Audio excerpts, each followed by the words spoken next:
Good evening, ladies and gentlemen, and welcome to another In the Spotlight here at a Rolling Stone. Thanks to Mike and Gretchen for having me, for having all of us, and for having our special guest tonight. Wonderful man. I got to know him last night over a couple of pints. The great JimmyTaylor. Come on out. Woohoo!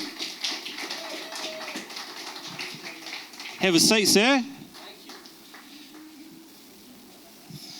Channeling my inner Billy Connolly.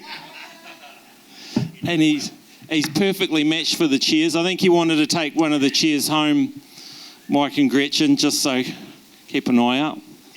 So we had a pint or two last night and we had a chat, and we kind of one of the first things we talked about was meeting the great rock and roll stars and what it was like to be around all these amazing people, and you told me a good story about one particular chap that you met. Pete Townsend. Yeah. I had a friend who was asked to go and do a film clip with Pete at Greenwich Village, not far from the Cuddy Sark. Ooh, great, I'll go along. Turned up, and there's Pete Townsend with all these guitars. It's bleeding new, isn't it? The Who. And watched him do his thing. I mean, the funny thing about it was that he just stood around waiting, and then the cameras went, go. And he starts this goddamn windmill thing and jumping up and down like a lunatic. I'm a fanboy, like, ooh. So, that gets done. It's a lunch break. And it was decided we should all go to the pub. Of course, I'm a great joiner inner when it comes to going to the pub. Get there with Pete, and I've been told, as everybody has been told, that he's not drinking anymore. In other words, there's not a road case full of Remy Martin or something like that. Went to the bar. Pete Townsend wanders over and says, what are you having? He's got piercing blue eyes, just like lasers. So, I'm a Guinness. Well, fanboy Jimmy said, Pete, do you have any guitars left from that period where Moon was alive? He looked out, he's 6 foot, whatever. He's taller than me, and went, what do you think? I wish the ground would open up and swallow me right then. Anyway, we have lunch, we have a pint, we go back to the film studios, and Peter walks over and says, I apologise, come with me. Walked over to a guitar rack, and he pulled up a Rickenbacker 12-string and went, substitute, here's one Moon and I didn't get at. And gave it to me. I went, twang, put it back and went, ooh. So that's Pete. Yeah, quite a geezer. And you've met so many people over the years, but the JimmyTaylor story starts, it doesn't start in London. Where does it start? April the 27th, 1956, in Ravensbourne, Dunedin. A suburb which is built basically into a hillside. And I used to have to go from the top of the hill to school on my bicycle. Right, oh, what fun. Then I had to go back. So that's where it starts. Yeah, and as far as being born and being a so-called human. I grew up there, although some of you might think I've never grown up. And of course, music plays a very important part in your life. Was there music around when you were growing up? Was there any performers, musicians in the family? Or? My mum played keyboards, but she was a reader. She had to have dots. So she'd sit at her Lowry organ or whatever and play along. If you remove the chart, she was a rabbit in the headlights. There was nothing there. And Yeah, there was always radios playing. Mm. You'd hear songs, especially the Beatles. Oh. The Beatles were a big one. And we had a TV, one of the first tellies in the street, and all the local kids used to come round and Mum would sit them around so they could watch Laramie or Gunsmoke or something, then send them all home again afterwards. And then one particular night, that little band from Liverpool was on the tally. And I thought, ooh, that looks like a good job. And that was it, the Beatles. Oh, hell, man. So what did you do? Did you shoot down to the guitar shop straight away? No, or? Mum and Dad took me. I'm left-handed. So they took me down to this guitar shop, and in the window was a Fender Stratocaster, and it was £130. Ooh. Once again, ooh, no boy, no. Because Dad earned probably 20 quid a week at that point, so a Fender Stratocaster for £130 was going to be... They purchased for me this little Suzuki thing, which had an action, which, you know, the height between the strings and the fretboard was like that. Literally like that. Which I promptly sat on my lap, turned it upside down. I couldn't play a chord, just strummed away at the strings. And the owner of the shop was a Bristol piano company in Dunedin. Angus Halligan was the man's name, who I actually worked for years later. And he said, oh, that's all very good and well being left-handed, but if he ever decides to make some sort of career out of this, it costs too much for left-handed guitars. So they bought it anyway. I took it home and taught myself to play right-handed. Mm. For a while I could do both. Great party trick. You know, when you got your... For the chicks. all the young girls around like, dance, dance, dance to my 10 guitars. Oh, So brilliant. that was the beginning of it, yeah. And did you have lessons? Yeah, a geezer in Dunedin called Ernie Wilson, he was a jazz player, and he'd advertised in a local paper giving guitar lessons to people, young people. But the age was like 10 plus. My parents took me along. I'm 7, bordering 8 years of age. And so I go in there, you know, big-eared, pigeon-toed kid with this guitar. And he said, oh, I'm not sure, he's too young. Oh, right. His fingers won't be strong enough. But he decided to take it on. So I went along to Saturday morning music lesson. I do remember sitting down in front of him. He had a big jazz guitar, this big box thing. It may have been a Gibson, it could have been a Hofner. I don't know. And he said, now what do you want to do? And I said, oh, the Beatles, Hard Day's Night. And he played the opening chord. Clang. Ooh. And that was it. That was pretty well it. And he showed me how to play. But of course, I can't do it with this damn daft thing in my hand. It was like, it's been a hard day's ouch night. And I've been ouch, ouch. And then there's an F, which went... But that was the beginning of it, yeah. And how did you learn going forward? Was it just by ear or...? Yeah. Terry's bookshop in Dunedin used to sell these little books of sheet music for guitars. They're these little boxes which have like dots where you put your fingers. And the first one I bought was by the Tremolos. It was a thing called Silence is Golden. And I got home... ow, ow, ooh. Oh no, F again. So that's how I basically learned how to play it. And there wasn't much on telly. You couldn't sit there like, there's no YouTube, is there? Yeah. But now and then you get the odd TV program on, so I'd squash my face up against the tally and see George Harrison playing a shape that looks a bit like that. And I'd play it wrong and go, oh, hang on, that sounds right. Didn't know what the chord was called. Yeah. Oh, wow. And that's how it all, I joined the circus. Well, when did you start performing in the circus? Age 12, 13, local scout hall. Oh, yeah. Had a band which had a drummer, guitar player, and a singer. No bass player, because, I suppose bass playing was just considered like dull. No bass players out there? Oh, there will be. I can spot one already.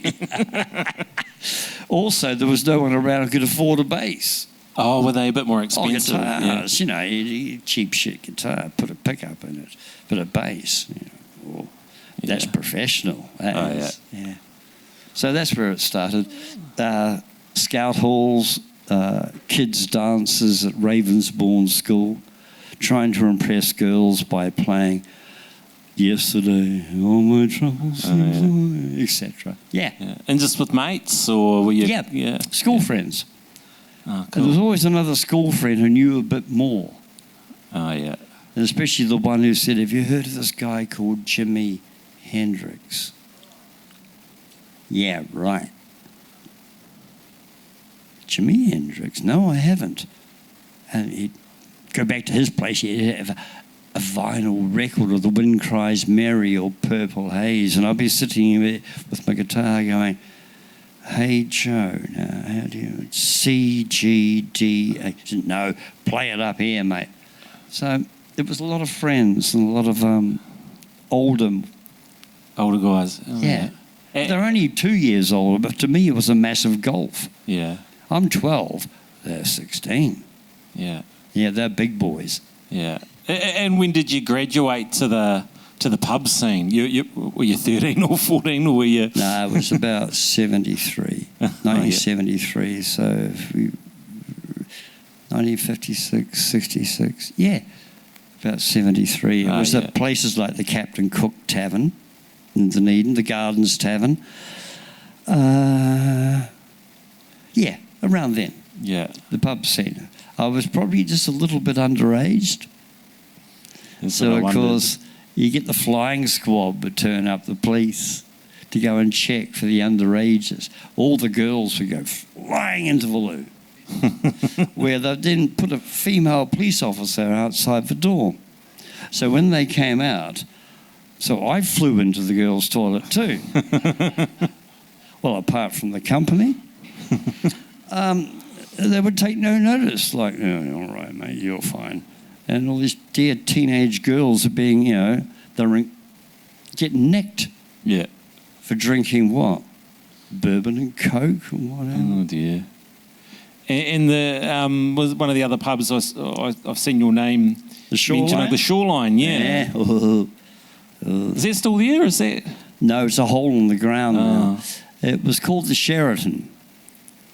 And there was a problem with the name. Obviously with the American hotel chain. Yeah. So they changed it to the Shoreline because it wasn't Anderson's Bay. And they used to do, you'd play 4 nights a week, Wednesday, Thursday, Friday, Saturday, and do a Saturday afternoon show. Now that was one of my downfalls because the Saturday afternoon show was pretty casual. In the break, I would drink industrial quantities of alcohol before getting back for the Saturday night show.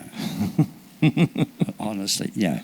Yeah, the Shoreline, I spent a long time there with a band called Cruise. Yeah. Thoroughbred. Yeah, these bands you'll never have heard of. Playing covers of Stairway to Heaven. The Guitar Shop Nemesis, to say the least.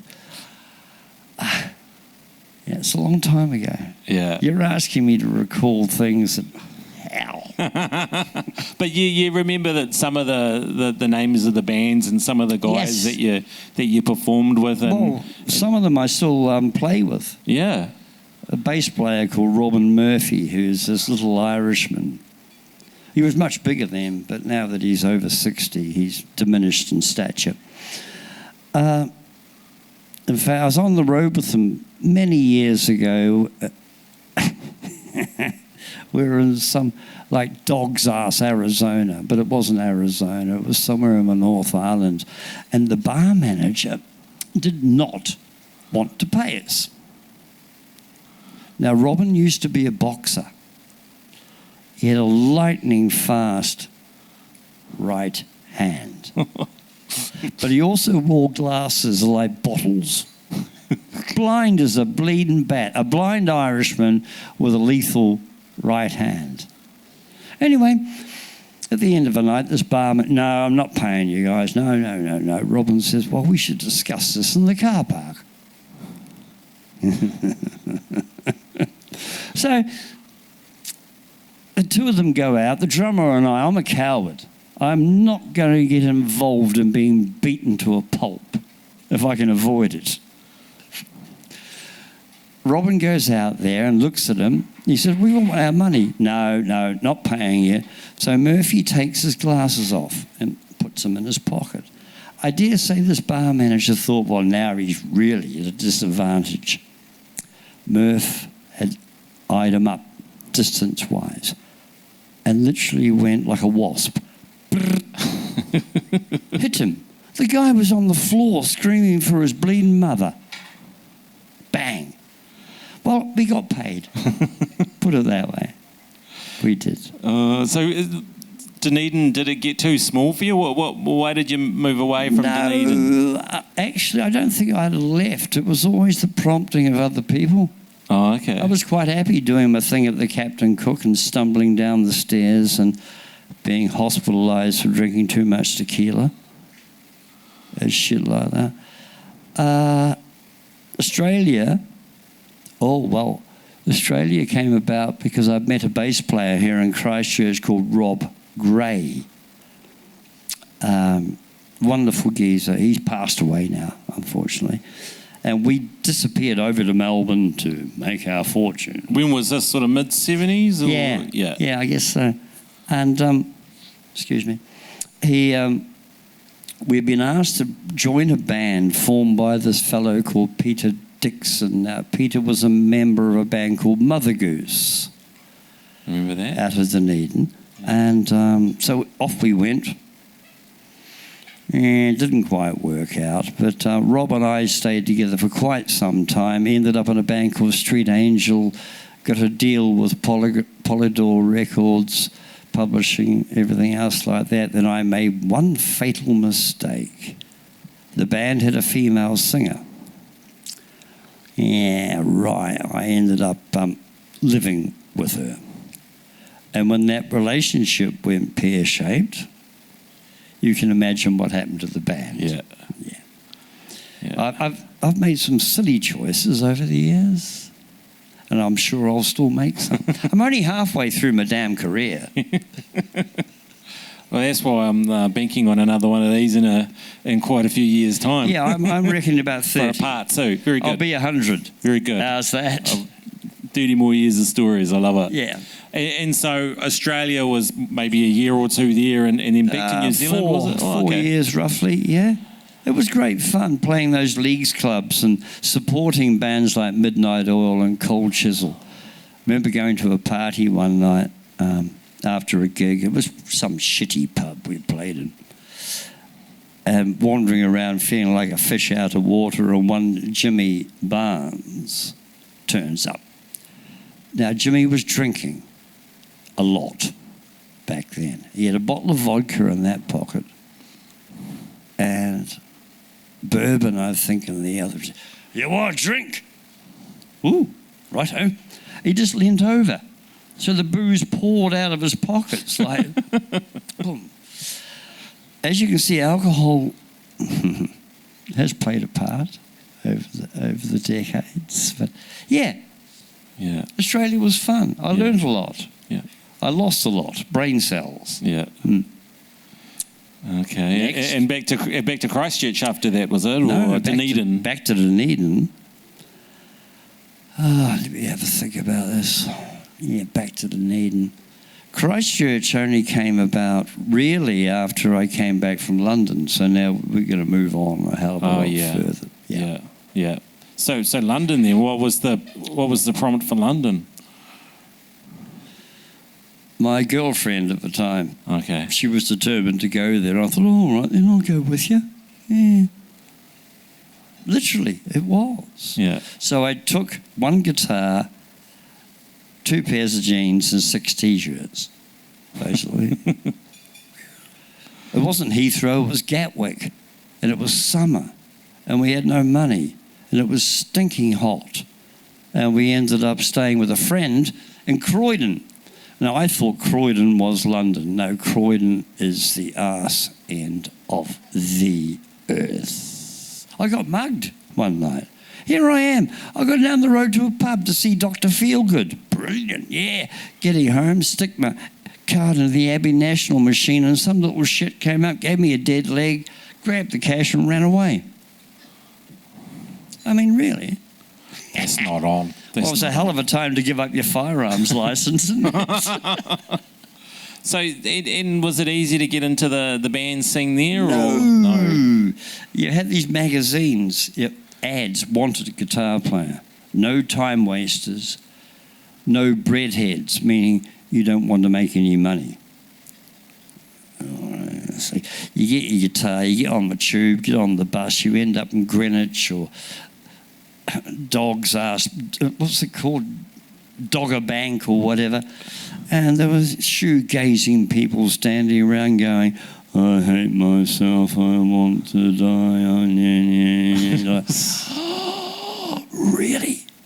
But luckily, I had an old friend in London, Barry Blackler.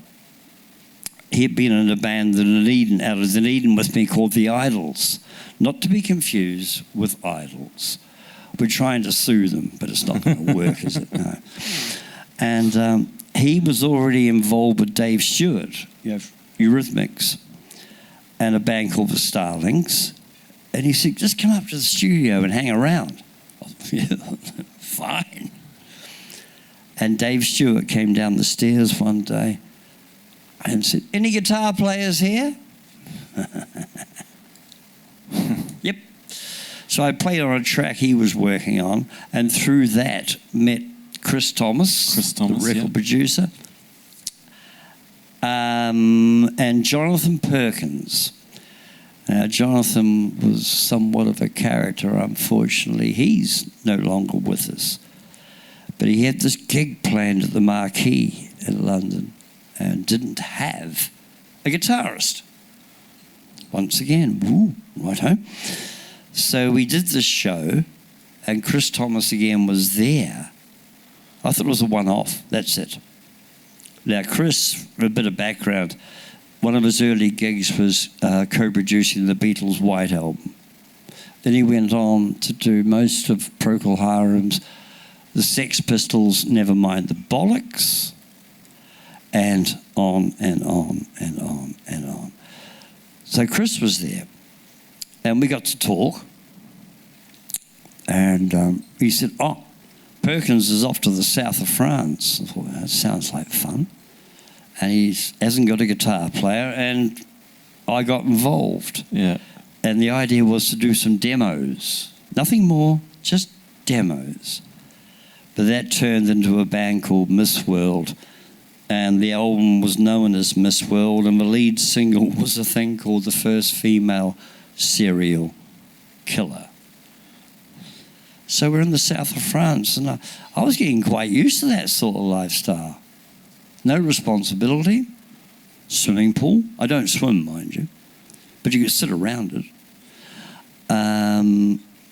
There were a few other things that turned up, pharmaceuticals and stuff like that, which I suppose shouldn't be mentioned. Purely medicinal, of course. Yes, it was, purely medicinal. But yeah, so that's how Miss World started. And how did that go when it was released, the single and the album? Oh, in Britain? Yeah. Okay, so we released an album at the same time as a band called Oasis released an album, and a band called Pulp released an album, and another one called Blur release an album. You can imagine how well it went. Yeah. Like, get back in your time machine.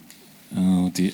Well, I did a little bit of research. I shared this here last night. I found a review of the album tucked away online, and I thought I'd share just a little bit of it. And you feel free to chime in, comment. No, off you go. I haven't heard this one. Miss World is more or less the brainchild of Jonathan Perkins, a former member of Dave Stewart's Spiritual Cowboys, as well as the original Mirrors. Yes. Perkins is a clever lyricist, and he does a fine vocal impression of alternately Lou Reed and Iggy Pop. So, fair? Yep. It's a fair, yeah. With a band that includes ex-Pretender and fellow Spiritual Cowboy alumnus Martin Chambers on drums, the fine guitarist Jimmy Taylor, and bassist Peter Noon, or as you like to... Well, because Peter Noon was the singer for Herman's Hermits, right? Yeah. Mrs. Brown, you've got a lovely daughter. So we had to call him Peter No One.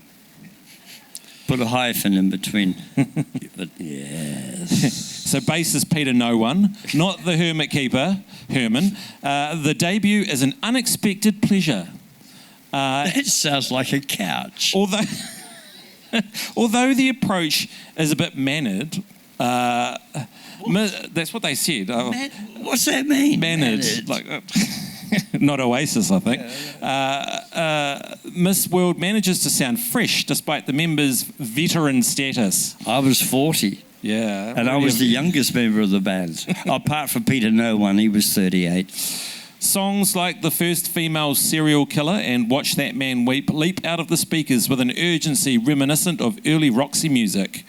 With the proper push, Miss World could become very popular, but at the least we should note that they're very good indeed. That's a fine review, I thought. It's on Spotify for anyone who's interested.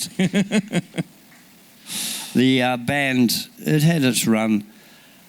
Jonathan, in the end, due to some health issues, I'll put that politely, decided to leave London and go to Cornwall and live, sort of like a very quiet life. I think that only lasted about 20 minutes. I was still stuck in London and retreated to the shitty flat in the Holloway Road, where I built at least 20 World War I biplanes, which I had right around the house. I wouldn't leave for about 6 months. I would not go out the bloody door, apart from to go and buy some cigarettes and go to the pub. So there was a degree of nervous collapse with the band and everything. And that's at that point where I thought, maybe it's time to go back to New Zealand. I hadn't seen my parents or any friends for 12 years. So I came back. Yeah. And went to Dunedin and went, where is everybody? Gravitated back to Christchurch, which is where I've been since, or based anyway. Yeah. So how does the Formula One fit in though? Oh, have you? What, petrol heads? Yeah. Right. Miss World ended up at some point getting involved with Eddie Jordan. Now, Eddie had a race team, a Jordan race team, F1 team. This is the Michael Schumacher, Damon Hill period of it all. Don't know how Eddie got involved with us, but we did. So we ended up getting set to go and do a tour of the European circuit, Monaco, what have you. So we ended up this place in North London, a rehearsal room. It's called Easy Hire, because just the name. And this is where I encountered one John Lydon / Rotten. So we're in there. Martin Chambers is there. Chris Thomas had turned up. And they had like you call it a cafeteria, except it sold Red Stripe beer. Wonderful. And Chris said, look, over in the corner, there's John. All right, we're going to talk to John. John Lydon. The pistols are gone, but okay, at this point, it's public image, or pill. He sat there with a bunch of people, and they're chatting away about possibly a tour or a recording. So Chris says, come on, we'll go and say hello. Because Chris had done the Bollocks album, as I mentioned. And so you're wandering over. I had made the fatal mistake of wearing a T-shirt which had the Sgt. Pepper. Remember the bass drum thing? Sergeant, yeah. I get about as far from Lydon as I am from you. And he's talking rather quietly. Here, what's that? Fucking pizza? Oh, great. Great, brilliant. Just wait for the ground to open up. Anyway, sit down. So we did, and then he got back to discussing what he was doing. He's got a soft Irish accent, but quite quiet when he's not being Johnny, isn't he? Right? So it was all very civilised, and out the corner of my eye, and Chris, we could see this kid coming towards us with a piece of paper and a pen. You know what he's after? It's an autograph from Mr. Rotten. Lydon spotted it and actually said, watch. And he went from, so the next show is Paris. Blah, blah, blah. What the fuck you want? Literally. It was, autograph. Yeah, all right then. And he scribbles something on it, hands him back the paper and the pen, which I thought was good. Now, fuck off.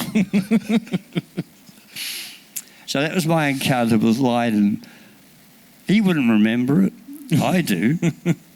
You had a few other encounters through the Formula One circuit. Yeah. Yes. Krista Berg, Lady in Red. Hate the song.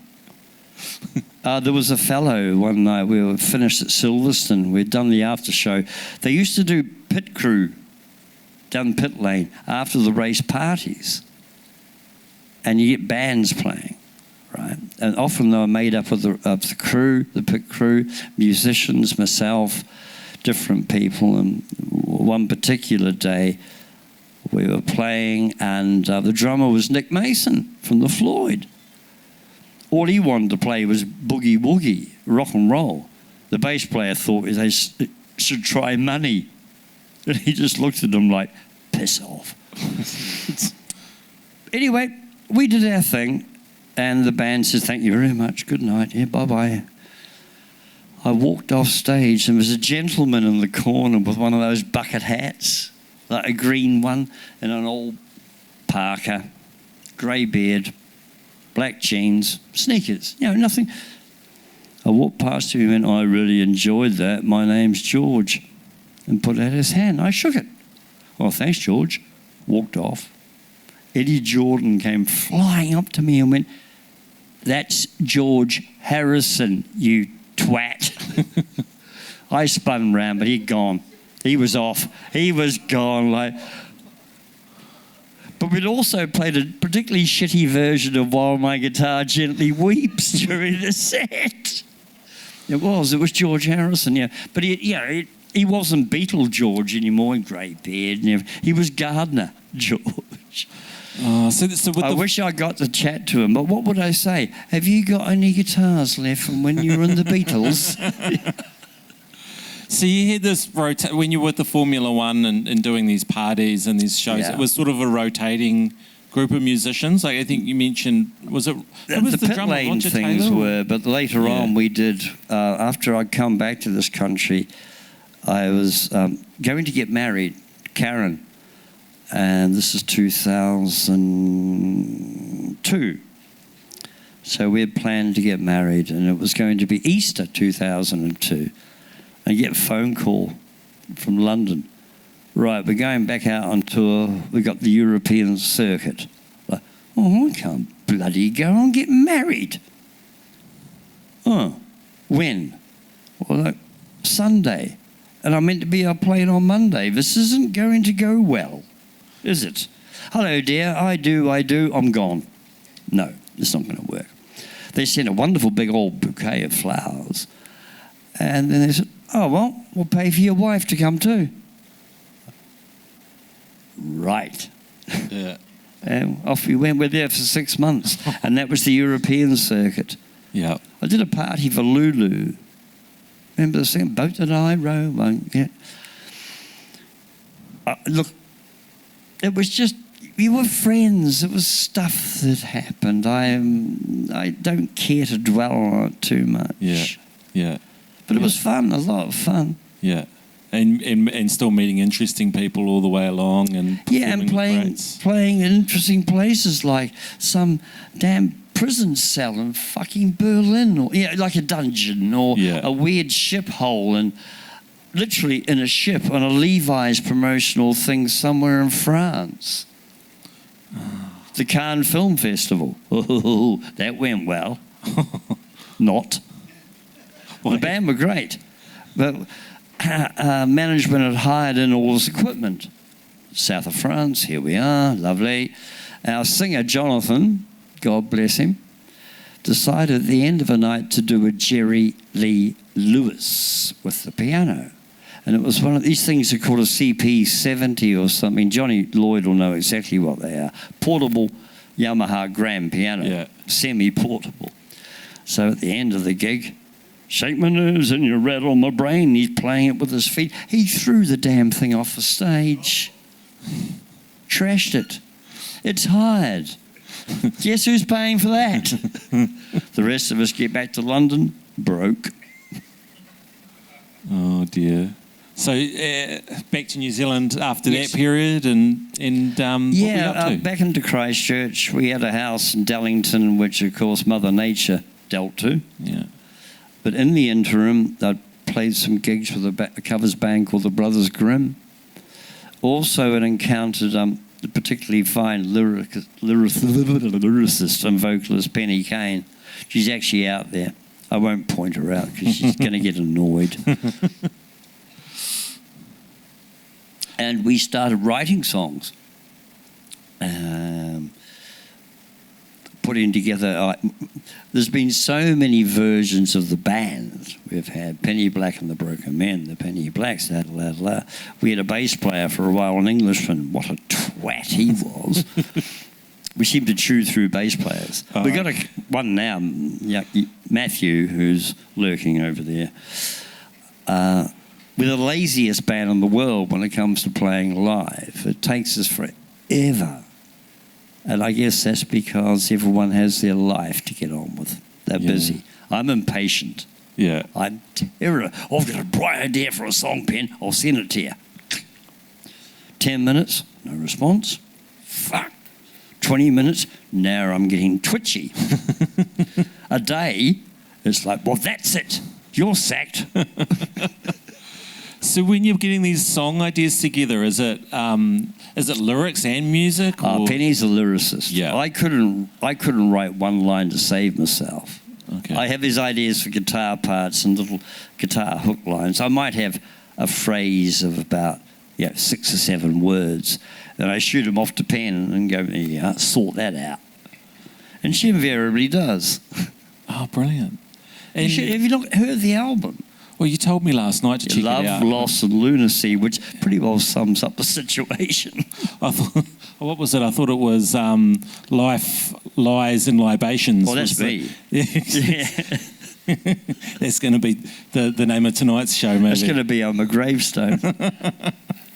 Which, if you ask, what's next for me? Oh, death. No, anyway, you've committed to 30 more years. Yes, I have. I'm actually hoping for 35. I think 35 would be good, don't you? Been buying guitars. I've got to get round to playing them all. So who will you be playing with over the next few years, shall we say? I think you've established a few connections over the last 10 years or so. Well, the last 12 years have been this little old New Zealand band called Hello Sailor. Oh, yes. Tell us about them. Well, unfortunately, when I got the call from Harry Lyon and Graham Brazier, it's a phone call I'd never wanted.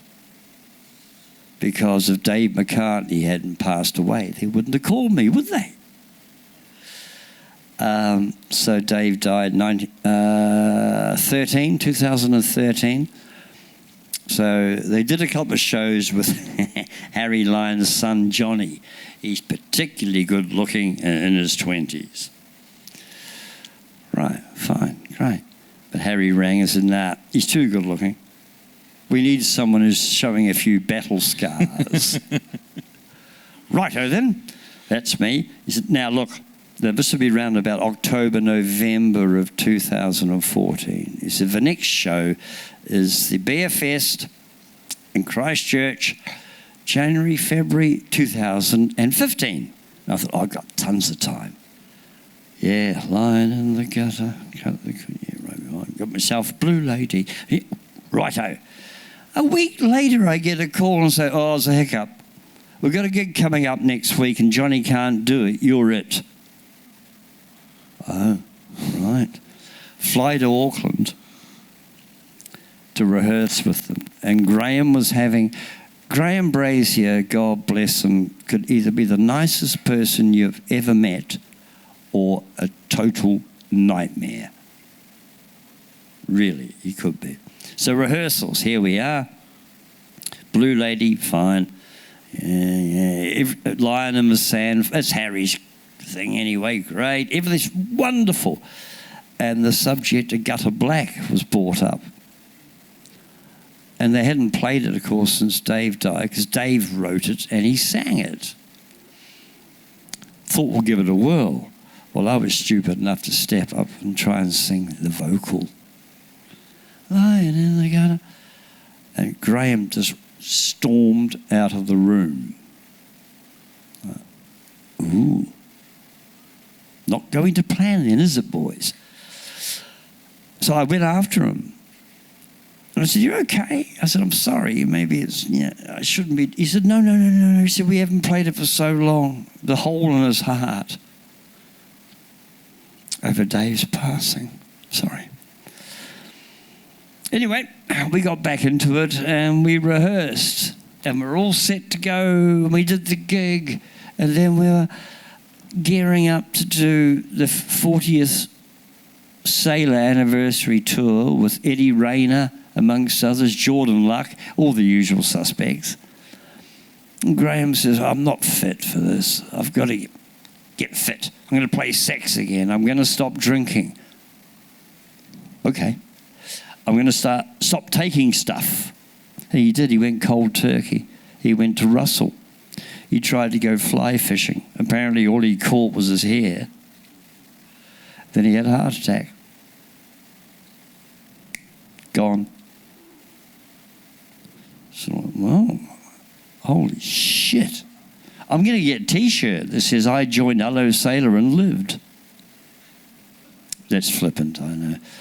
So that set us back terribly. But ultimately, Harry thought, we can keep this thing alive. And it is now. It's not the same band. If anyone thinks they're going to see Graham Brazier, well, off you go down the graveyard. Good luck with that. But we're still here. Yeah.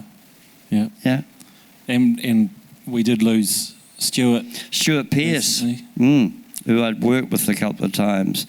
He had been ill for a few years. It was inevitable, but it's still a hell of a shock. Yeah. And like, Stu's gone. Who's next? I don't answer the phone after 11 at night anymore in case it's like, who is it this time? Yeah. But you told me that, the Sailor, Hello Sailor is still doing bits and pieces. There's a live album coming out later this year. I've got the final mixes on my phone right now. I can fire it up if you want to hear it. No, you don't. So when was the tour that it was? We did two tours over the last couple of summers with Dragon. Yep. Dragon were having their 50th anniversary tour. Remember, Sailor and Dragon were old mates going way back. Although Dragon now, like Sailor, we hear people singing along to April's Sun in Cuba who wouldn't know who Mark Hunter was. Todd is still there, although with his Parkinson's now, he's taking it easy. So there are people out there who think when they hear Gutter Black or Blue Lady, that Harry is it. We don't know who Graham is. But I've been there 12 years now. I feel like I'm sort of almost finished my apprenticeship.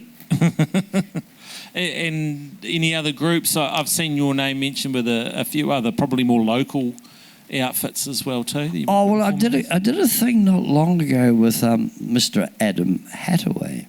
Oh, yes. And it was a Rolling Stones thing. In fact, I got a sneaking suspicion there might be another one vaguely in the pipeline, but, you know. Okay. Yeah.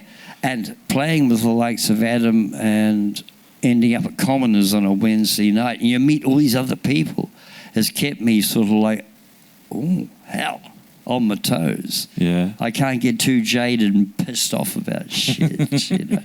So Adam's been a lifesaver. Cool. Yeah. And I've seen you on the poster for, I think I've seen you on the poster for Odyssey or maybe... Yeah, I did a couple of gigs with them a few years back, and then their guitar player, Ronnie Harris, is a big poster up there. He passed away. Mm. I got to stop joining bands because people keep dying. Mm. Yeah, maybe. Really? Am I sort of like, bad luck, Jimmy? So when that happened, I stayed on. Yeah. And I think we're going to do something in the next month or so. And the I love the name of this band, the Jack Nicholson Trio. Who are they? That's Johnny Hodge, who's 77 now. Rob Murphy, the Irishman who punches out bar managers, and myself. And we started it. We might have actually started playing together in the late 90s, then left it alone, and then the early 2000s. And it came from, you know, the Jack Nicholson, Shining. Hi, honey, I'm home. And that's for the Jack Nicholson. But sometimes it's four-piece. But we still call it the Jack Nicholson Trio, just to be sort of petulant about things. And I played with him last weekend at this little bar in Dunedin called Starfish. And it's about the size, actually, of the stage. A full house is 40. Apparently we had 130 in it. They were out in the streets. And it's just anything that takes our fancy. Yep. There's some of mine, some of Robin's, some of Lou Reed's. Sort of like, oh, let's do a blues and make it sound like Nick Cave. Oh, what do you think? Stagger Lee. Yeah. Yeah. And we're off. Yeah, so it's lovely catching up with them. We do rehearse like once every 5 years. Otherwise, you just wait for the drummer to go 1, 2, 3, 4, bosh, and you're off. Yeah. Oh, last question from me, and I was just wondering, what if you weren't a musician? It seems like you're always going to be a musician, but I joined the circus in 1972. Yeah. If you didn't join the circus, what else? What would you have done? Do you think, or is it inevitable? And a criminal? Oh yes. Drug addict, firearms dealer, graphic artist. That was what I was going for, something a little bit more. Now, I wanted to be a graphic artist when I was a kid.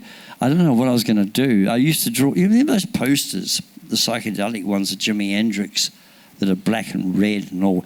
I used to do those at school when everybody else was trying to reproduce some bowl of fruit by bleeding Rembrandt or something like that. But then again, I'm not disciplined. Yeah. Well, apart from these model to be airplanes. A graphic artist, you'd be working for someone. And I hate the idea of anyone telling me what to do and when to do it. I rebel. Oh, yeah. But you must have focus to have these 20 model airplanes around. Oh, I got rid of them. I've actually got 3 sitting at home at the moment where I'm living in a kit set box that I've got yet to build. I thought that'd be a winter project. Oh, yeah. But I think the winter project now is going to be hopefully finishing off a song at least that Penn and I and Matt and his drummer Kalani started recording. Cool. I've got to finish it because I hate the lyrics. and pen refuses to write new ones. We must have words about that. And do stuff like that. Cool. I don't know. Hey, well, that's probably enough questions from me, Jimmy, but if you're open to it, we might have one or two questions from the floor. Is that okay? As long as the floor can talk. All right. Has anyone got any questions out there? Mike's going to wander around with the microphone, and if you put your hand up, and then he'll deliver the microphone to you, and just make sure it's nice and close to your mouth so we can all hear you. Anyone got a question out there or a comment for Jimmy? No. Does anyone want to say anything about some particular lyrics that might be in the works that? Well, if you're talking about lyrics, you have to talk to Penny. I won't point her out because she's going to get seriously annoyed. She's over there. Oh, well, if we haven't got any questions for tonight, it's just for me to say this has been a real pleasure getting to know you and have a chat with you. And thank you very much. Can I please have another round of applause for Mr. Jimmy Taylor? Thank you very much. Cheers. And most of it was fabrication, right? Life, lies, and libations. Thank you very much, everyone.